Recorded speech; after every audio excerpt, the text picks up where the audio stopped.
Hello viewers, Sam Stafford here, reporting from home in Ripponden in West Yorkshire. As you may know, if you have listened to episode number 136 of my podcast, there was something of a gap between it and episode number 135. And to help catch up with everything in between, which was a lot, I invited some friends of the podcast, old and new, to discuss some of the policy areas of most interest to them, and hopefully to you viewers. 9 conversations were recorded, elements of which formed part of episode number 136, but I am publishing them all in full here on the YouTube channel. This is the first of the 9, and is a conversation between Catriona Riddell, Andrew Taylor, Jane Meek and Alex Coley about devolution, strategic planning and local government reorganisation. Catriona is a strategic planning specialist. Andrew is Group Planning Director at Vistry. Jane is now Managing Director at Frontier Planning, having been a Corporate Director at Carlisle Council and an Assistant Director at Cumberland Council. And Alex is an independent councillor in Epsom and Ewell and Deputy Chair of the Improvement and Innovation Board at the Local Government Association.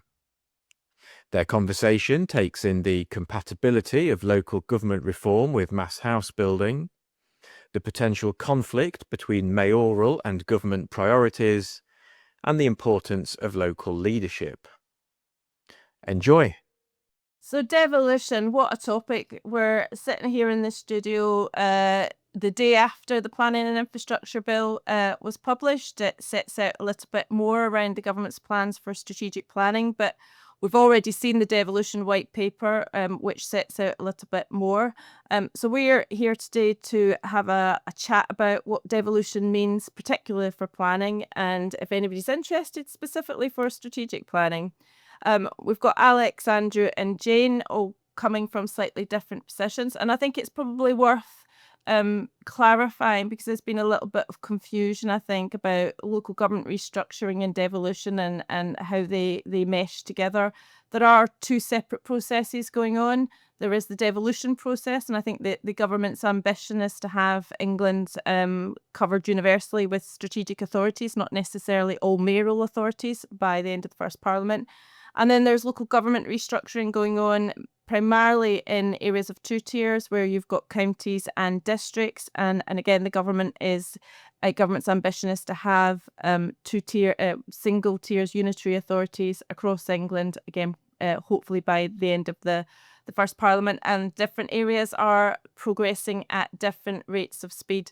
They are very much linked, and certainly within the planning world they're linked, because local planning authorities are currently districts and unitaries, and the new strategic planning authorities will be the upper tier authorities, the counties and unitaries, and also the current strategic authorities, which are the combined authorities and the combined county authorities. So there's an awful lot of information in there.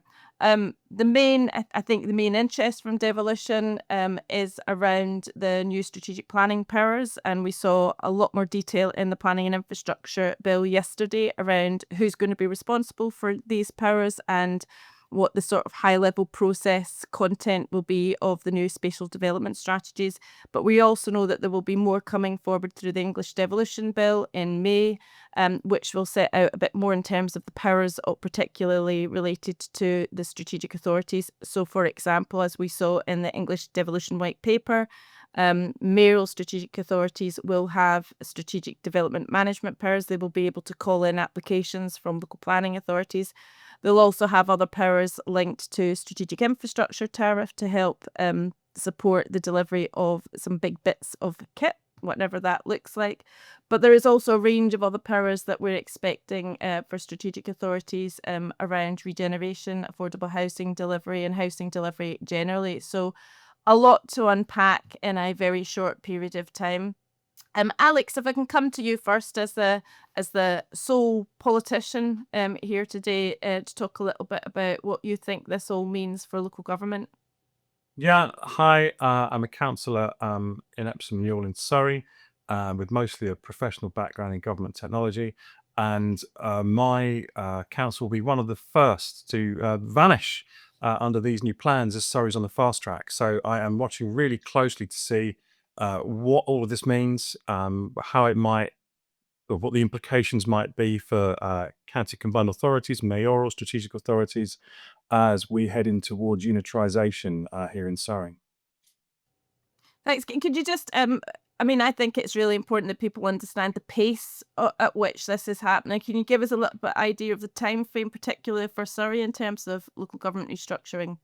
Yeah, absolutely. So we found out just before Christmas it was going to happen. The initial proposals have to be in by 21st of March, with a final proposal for 9th of May. And then structural change orders can come for, well, at any point after then, subject to public consultation. So we're talking about 6 months, a 6-month period in which 11 districts and boroughs and the county in Surrey went from preparing their budgets to ceasing to exist. That's how quickly this is happening. Thanks. And I should mention also there are a number of local authority areas on the fast track for devolution, the government's devolution priority programme, where they are expected to shift into sort of new devolved authorities next year with shadow elections for mayors. And we've seen in these areas county council elections, which were due to take place this May, being postponed. So lots and lots of change happening. And I think Surrey's on the fast track for local government restructure in order to get to the mayoral strategic authority as well. So, yeah, local government restructure is not the end of the road. Well, a lot's going to happen. So we've had county elections postponed. I was going to be a candidate, so that was a bit of a surprise to me. So, complete U-turn on getting ready for that and getting ready for something else. We expect to have unitary elections next year. We don't know what the shape of the unitaries in Surrey will look like, or even how many there might be. There could be 2, there could be 3. We don't know what the constituent councils of those will be. And that shadow authority would, I presume, then run in parallel to the county and the borough for a year. 2027, many of the districts and boroughs would have had an election that won't happen now, but not all. And then in 2028, we anticipate there will be potentially mayoral elections, because Surrey's unusual in that all of its geography falls within one area. It doesn't have cities. It doesn't have, we're not being combined with, another county or other boroughs as far as we know. So, within 2.5 years, we'll go from a 2-tier system to likely unitaries and a mayor.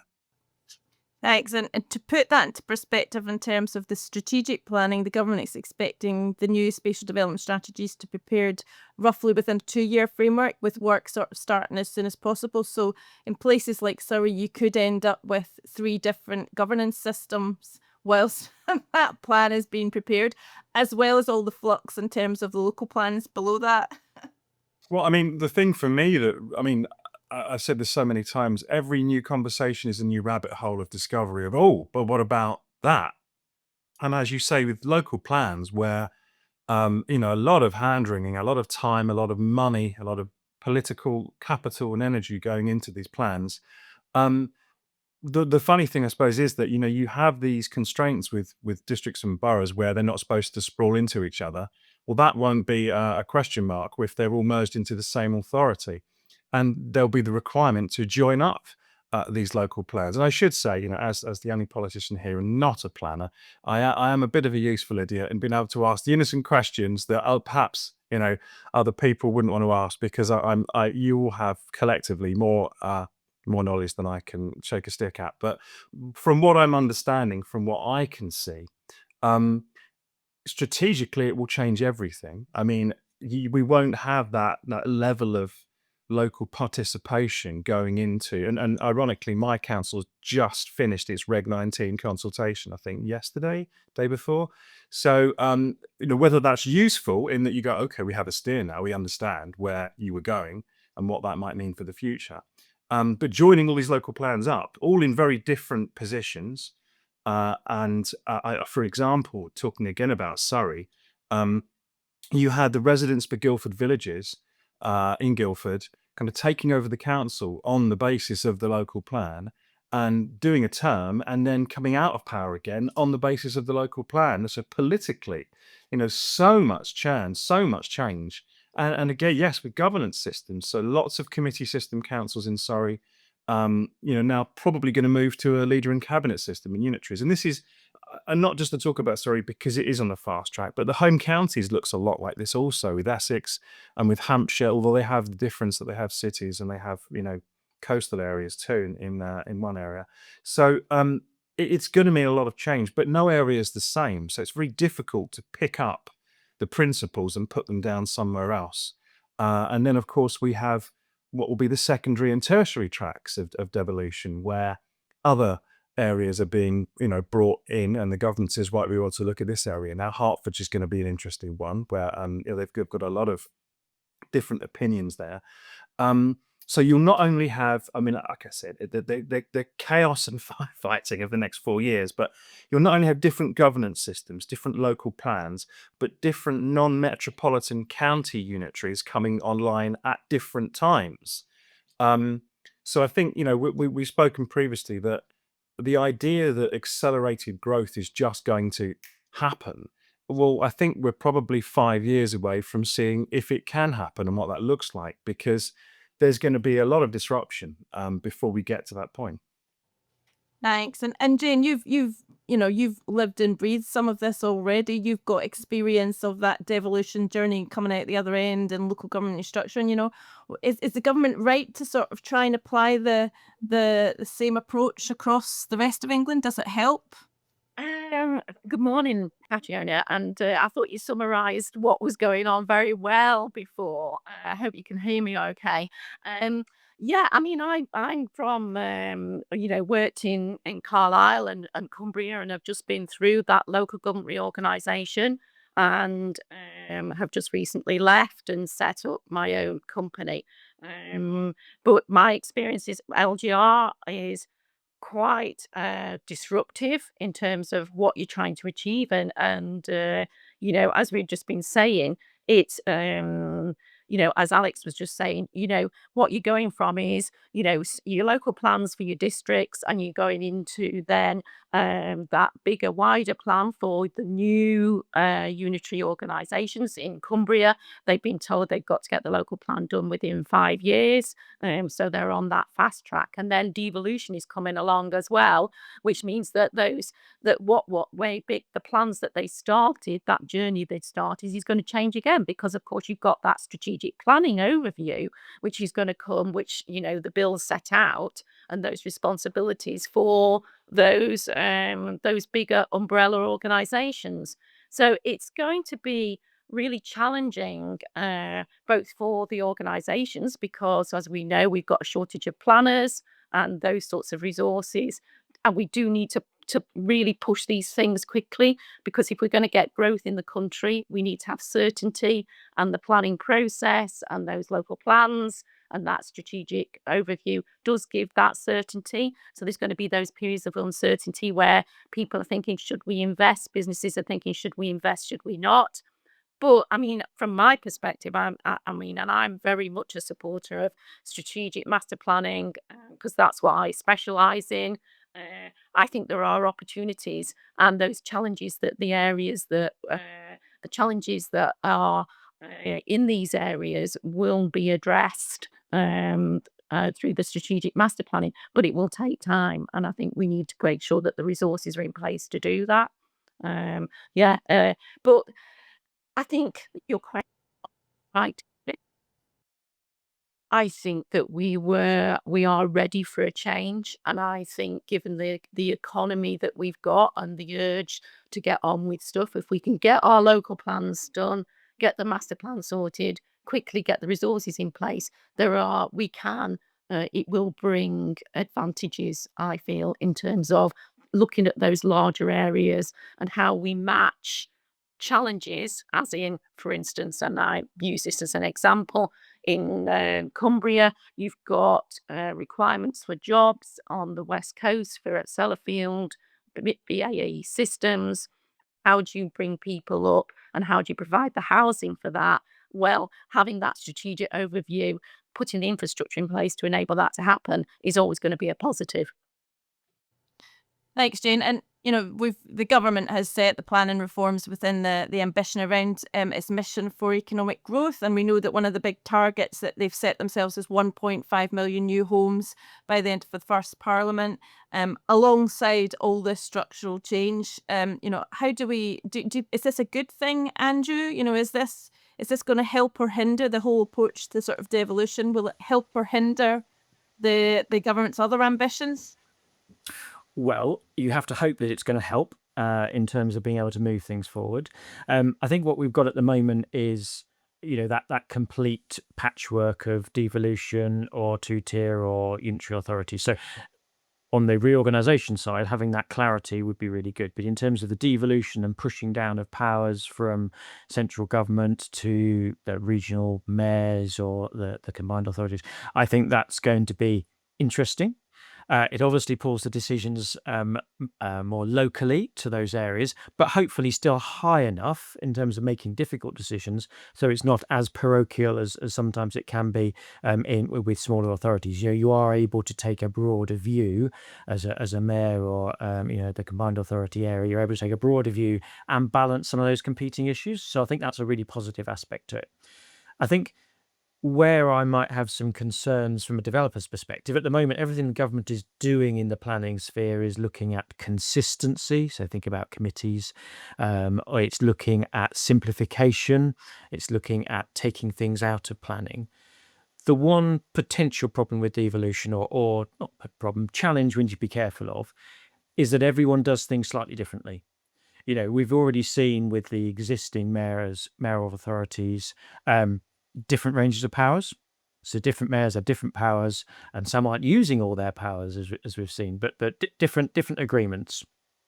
And that means that from a developer's perspective, and generally across the country perspective, everyone therefore operates slightly differently. And you need to be really aware of who has what powers in a certain area, where you need to go to talk to certain things. So I think that would be my caution, that we need to make sure we get that right. If we're having much more consistency of devolution, if the devolution package and offer is as much the same as possible, then that will help that. But from a developer perspective, we need to know who to pick the phone up to talk to, who to approach, who has the right powers in the right places to make those decisions. So that level of consistency across the country, I think, is really important. Devolution is great, getting that decision making at a local level, being able to have the slightly more granular decision making, but there is that slight caution to the process. Yeah, and pull in Alex at this point on sort of, you both talked about in different ways sort of de-risking the process around planning. So, Andrew, you talked very much about, elevating some of these really difficult decisions around housing numbers and things up to that strategic level. Part of that is to take some of the risk out, provide some sort of investor confidence going forward in future, and political confidence, I think it's fair to say as well. And there's a lot of other, as you say, different powers that go into sort of trying to make this work. The strategic development management powers, we've seen how that works in London with the mayor calling in strategic applications. Alex, in your represent, you're an independent, as you mentioned, there's in the situation in Guildford, there's a large number of residents associations and independent councillors who have got involved in local government because of the planning side of things, particularly around the challenges around housing and in places like Surrey around Greenbelt. Do you think the devolution sort of elevating some of these quite challenging decisions to that sort of higher level is going to help? I think one councillor said to me, asking us to make decisions on housing numbers was like the turkeys voting for Christmas. Will this help that process and de-risk some of these difficult political decisions? Yeah, there'd be a lot of cranberry sauce involved, I think. The idea that you made a really good point about residents association or residents groups getting elected. They're very, very close to their voters, to their communities, to their electorate. And, leafy Surrey, as it's often described, is not a place where people are rushing towards new housing with open arms. And I think quite a lot of the home counties are going to, I mentioned Hertfordshire earlier, that a lot of the home counties are going to have similar situations. And in fact, the great irony politically is that 10 years ago, Surrey was a conservative citadel. It was a fortress. it was very difficult for anyone but Conservatives to get elected in Surrey. And many of the wipeouts that we've seen at district and borough level have been on planning issues. And so, it's not just independent groups that we can point the finger at. Clearly, it's the public have very strong opinions on this stuff. So, yeah, that is a great question. Does elevating it up to a higher level, to a higher tier, change anything? Or does it just concentrate that difficulty amongst fewer people? And what does that look like? One point I'd like to make, the way politics is going at the moment, is if we have mayoral authorities across the whole of the southeast, we could end up with Tory or Reform mayors across the whole of southeast England, where the demand for housing is highest, where land values are highest, and where the objections are often the strongest. And what does that look like? Right-wing Tory or Reform mayor whose election depends on listening to those sections of the electorate that are closest to not wanting change and not wanting new housing, at the same time as a Labour government that is determined to increase housing. They will not owe each other anything politically, and in fact will often find themselves on very opposite sides of the issues. Is that an unforeseen consequence where you have 30 million people living in the southeast, with mayors who are in absolute polar opposition to the government of the day, and that just concentrates many of the issues that were once part of this kind of presently part of this patchwork quilt that kind of dilutes and moderates the bright ideas of Whitehall. I think I described them as being, the occasionally harmful UV rays of Whitehall bright ideas, that this patchwork quilt dilutes and moderates, that you have such a variety in political control that you can get things done in individual areas. So I think to Andrew's point about confidence and certainty that developers and investors want, what if the certainty is nobody wants this and the whole of the southeast? What do you do then? What's the answer to that? And that I don't have a solution for. I think, I'm going to bring Andrew in a minute, because I think the word leadership has been missing for such a long time in local government and planning. And, I think the areas that have mayors and choose to have mayors, we've seen how that works in different areas depending on the individual. Andy Burnham, for example, seen as a really strong leader and has made massive changes, arguably. Personally, he's attributed to that. But I think the interesting thing you touch on is the different. We've got only one non-Labour mayor at the moment, which is Ben Houchin, but he seems to be toeing the line because there is an awful lot of personal responsibility that comes with these jobs, and you've got the integrated funding settlement and all of that going to be routed through these. I mean, what do you think, Andrew? Is having a mayor going to be really important in terms of that leadership? How do we get that strong leadership to make this work properly? Yeah, and I think that's a really good point, Catriona. And slightly go back on what Alex just said. Actually, we've got that current system at the moment with lots of councils not wanting housing and development. So at one level, if what you're saying is going to come true in terms of that devolution, nothing will have changed. Apart from, there are fewer people to look at from a government perspective. But I do agree, though, Catriona, when you elevate those individuals up, those mayors up, there is a greater focus on them, and there is a greater, or seems to be so far greater willingness to think about that broader economic base, the broader need for the area. Talked about Ben Houchin, he's been obviously very positive in terms of development coming forward in his area, both economic development and housing, because of the needs that he sees them in those areas. Obviously different in the southeast and south of the country. But I think that leadership is going to be really key. But it's going to come down to that devolution agreement. I think what it says within that agreement, the powers of the other constituent authorities as well, in terms of that structure, in terms of setting the strategic plans that you talked about, Catriona, which will then be, have that oversight and delivery by the mayor and the constituent authorities. So I think that is a really important balance of power within that in terms of how they're going to come forward with those different areas. But yeah, I'm always keen, it's not just on the political side, but the officer side, strong leadership, clear leadership. You know who you're talking to. You can have a relationship and understanding, but that clarity of thought process, I think, is really important from the new devolution process to make sure we all know the direction we're going. But it has to be, as Alex said, sorry, it has to be linked to what's coming from national government. Thanks. I did notice in the planning and infrastructure bill there is a large suite of intervention powers around this for the government to make sure that as you have changing political leadership, perhaps the temptation to withdraw spatial development strategies, I think, with a strong government looks as if they're going to intervene. I mean, let's look at some of the risks around that. I think, Andrew, you're right. We need some maybe consistency in terms of the powers to do this. But I mean, Jane, in terms of where you're sitting from, I guess one of the big questions is, do we have the skills, do we have the resources to make this all work? You can have a strong leader, we can have integrated funding, but will we get the right people into these devolved authorities to actually make this happen? And that really essential ringmaster role of strategic planners, bringing all the local growth plans, local nature recovery strategy, local energy plan, making sure they all work together. Do we have the right skills? Can we get the right skills? I think that, Catriona, that's going to be a challenge. I think that we have lost a lot of experienced and knowledgeable planners over the last sort of 5 to 6 years, particularly planners like who have had experience of strategic planning, because that's a skill which I think we have lost over the years, just because of the way that, we lost, I'm old enough to remember structure plans. We lost that structure plan, that regional planning thinking. And it is a different skill from actually doing your local plan.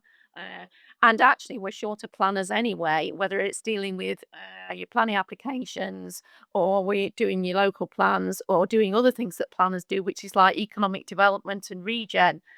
So planners have those skills, and we have lost a lot. Now, I know that there is a push to get some more people involved in the profession and bringing people in who might not have thought about it before, which is really exciting and really good stuff. But as somebody once said to me, if you lose your chief planner, in inverted commas, or the person with that experience and knowledge, it slows the whole process down. And so consequently, I think we need to try and get some of that learning back into the authorities, and particularly at that strategic level. It is a challenge, and I think we can only do it by actually giving the profession a bit of a push, and actually supporting the profession in terms of, there is something that we as planners can do which will make a difference. Hello, viewers. Sam again. My thanks to Catriona, Andrew, Jane, and Alex for letting me share that conversation with you. Look out for the other 8, which I will share on here in due course.